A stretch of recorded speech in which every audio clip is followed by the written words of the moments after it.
Basically, when it comes to rescues from danger, you two have a real chicken and egg thing happening.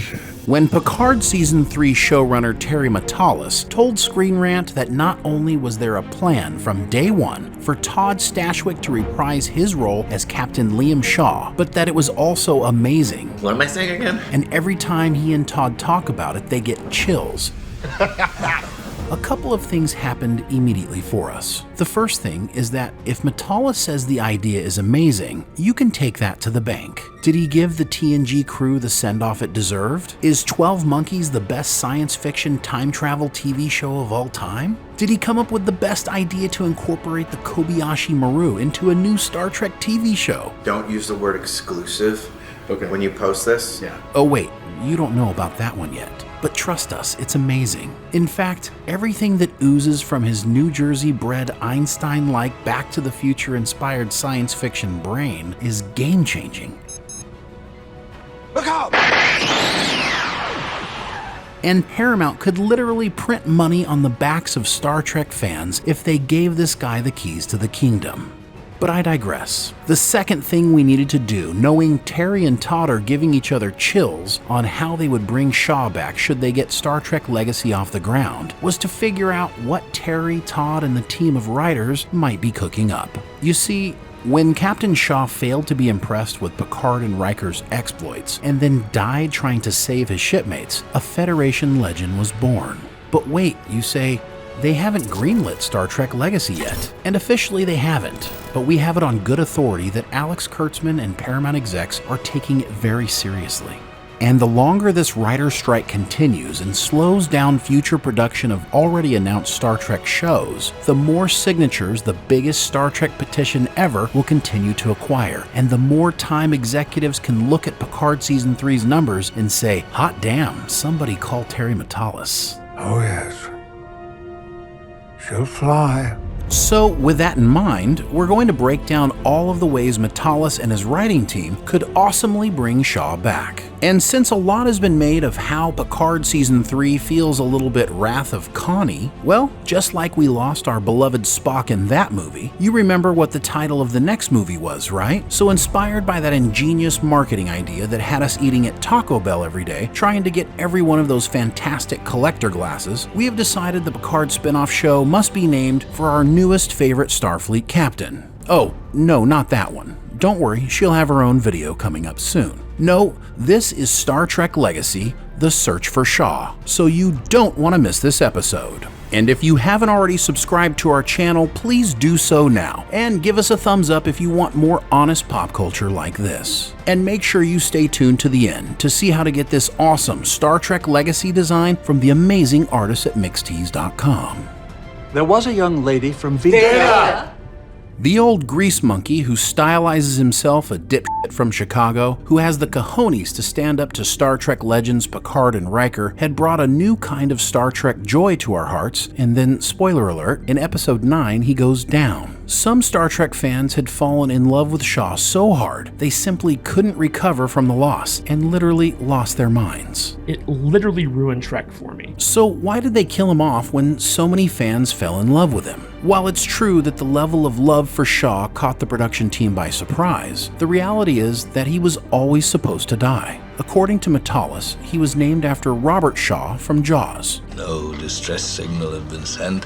He was going to get eaten by the shark. He was going to be killed by the Borg. That was always a very, very simple story. It was part of his fate. Matalas attributes Shaw's surprising success to the writing team and Todd Stashwick's charisma. If you want a little more Shaw, there are 4 seasons of 12 Monkeys you can watch and see where that character's life begins. And with that said, we do have some great news for everyone who cried a little when that Geordie LaForge worshipping, blue steak eating, no taking Star Trek daddy we know as Captain Shaw kicked the proverbial changeling bucket. No.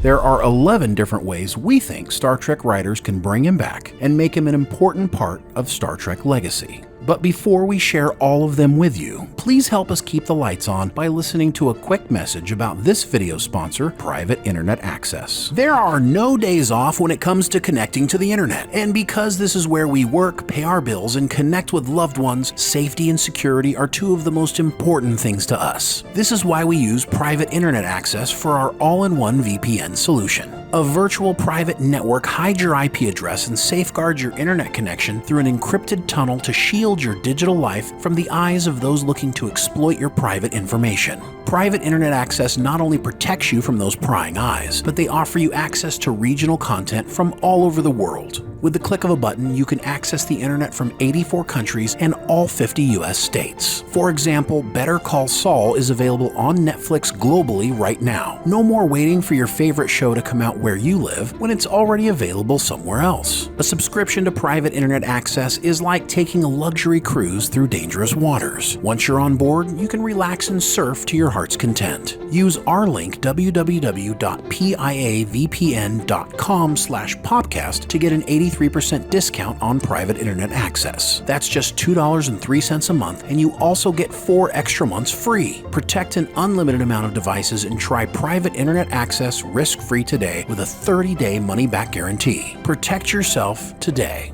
We now return you to your regularly scheduled programming.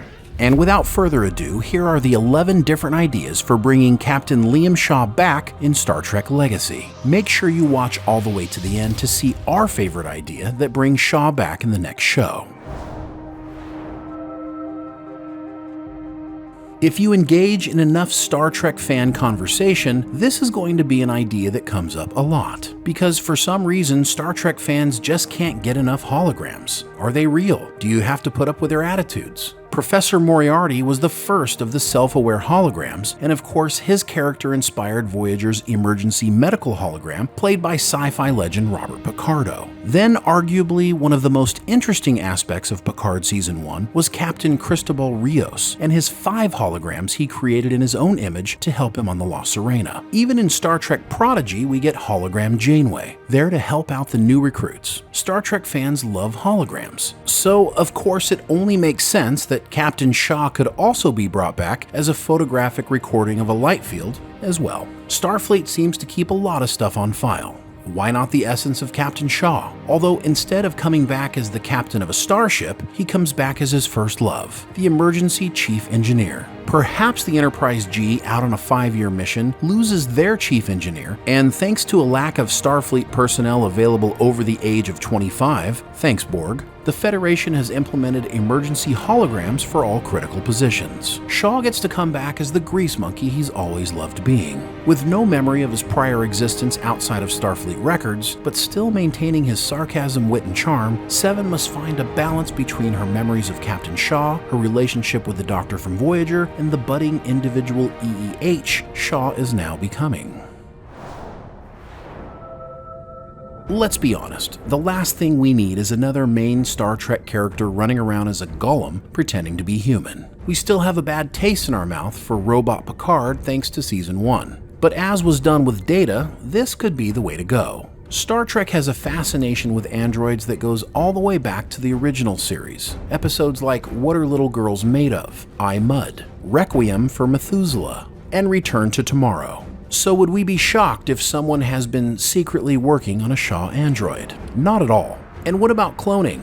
It worked for Shinzon, and it's always a possibility if they can find a way to speed up the body aging process. Who knows what Section 31 might be cooking up for Star Trek Legacy? Could a cloning program be on the horizon? One way very few people are considering Shaw could come back is that he simply never died at all. Seven thought he was dead or left him for dead, but he was only in a coma or vegetated state. Shaw suddenly wakes up in time for Star Trek Legacy, but instead of returning as the captain of a vessel, he is advanced to Admiral for his bravery during the Borg attack. Admiral Shaw decides he wants to plant his flag on the Enterprise G to mentor his prior first officer. The storylines would be interesting as Admiral Shaw would be checking on Captain Seven frequently with crack advice and sour overtones, all while continuing to mold her into the captain he thinks she can be.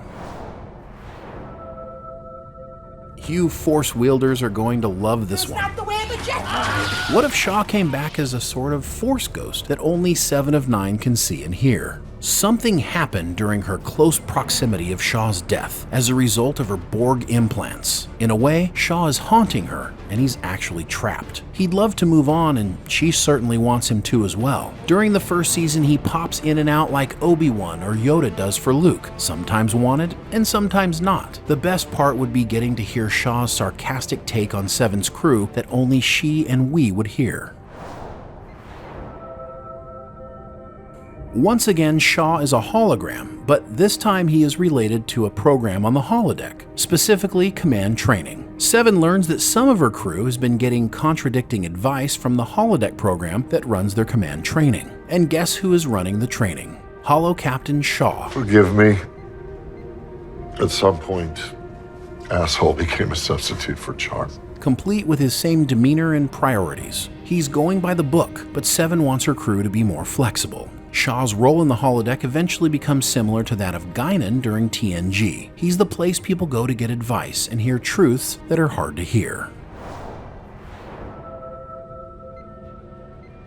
Here's one you didn't see coming. The Shaw that was killed saving the crew wasn't Shaw at all. It was a changeling. Thinking the only way to take the Titan would be to replace her captain, one of Vadic's changelings becomes Captain Shaw at the same time Ro Laren boards the Titan. The real Shaw is taken off the ship with his crew, but hidden the same way Tuvok was. As Shaw, the changeling begins realizing that what they are doing is wrong and begins to switch sides. The growth that we see in the character was not actually Captain Shaw, and when he is eventually found, he doesn't remember the adventures from Picard Season 3, and he and Seven begin bumping heads again. Their relationship has to start all over as he once again is her superior, even though she is the captain of the Enterprise.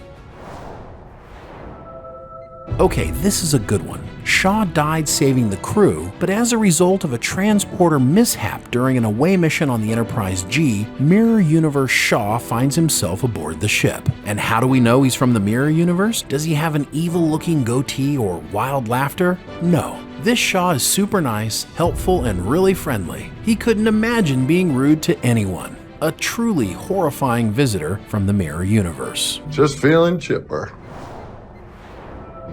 An easy way to get Todd Stashwick back in a Starfleet uniform without coming up with a crazy, death-defying story is to simply bring him back as his twin. Terry Matalas did say he would bring back a Shaw character for Todd to play. Maybe it's not the same Shaw. What if his twin brother Thomas showed up? He'd been on commercial vessels his whole life, but when he heard his brother died, he came to get to know the people who knew him. And Thomas would be the perfect name as an homage to Thomas Riker, the twin to Will who is out there somewhere. And how perfect would that name be considering Liam is actually short for William? Very clever, Mr. Matalas. Right? Steals it like a thief in the night. Q, is that right? Let's be honest, if we are getting Star Trek Legacy, we are going to need Q. He's already shown a huge interest in Jack. What if Q, while putting Jack on trial, gets tired of listening to Seven bicker about his interference and materializes one Captain Shaw for her to deal with instead? Q might do it simply out of spite. But here's an even better idea. John Delancey is no longer a spring chicken. He could probably keep going, but when he's ready to hand over the reins, what if Q took on the appearance and mannerisms of Shaw? There is no doubt Todd Stashwick would be an excellent Q. That would definitely be unsettling for Captain Seven. Oh, and here I was hoping the next generation wouldn't think so linearly. This is probably the most likely way you bring Captain Shaw back within Star Trek canon. Remember when Seven brought Neelix back to life with her nanoprobes during Voyager's episode Mortal Coil? During the first few episodes of Star Trek Legacy, we learned that Seven tried to save Shaw in the same way she saved Neelix. The Talaxian had been dead 18 hours when she started the procedure. No one's ever been resuscitated after being dead for 18 hours. From the moment Shaw had died until the moment the Borg uprising had been put down was less than 24 hours. When Seven was a part of the collective, she had been able to bring drones back to life after 73 hours of death. We learned that once the battle was over, she tried to use her nanoprobes in the same way as she did when she saved Neelix, but it didn't appear to work.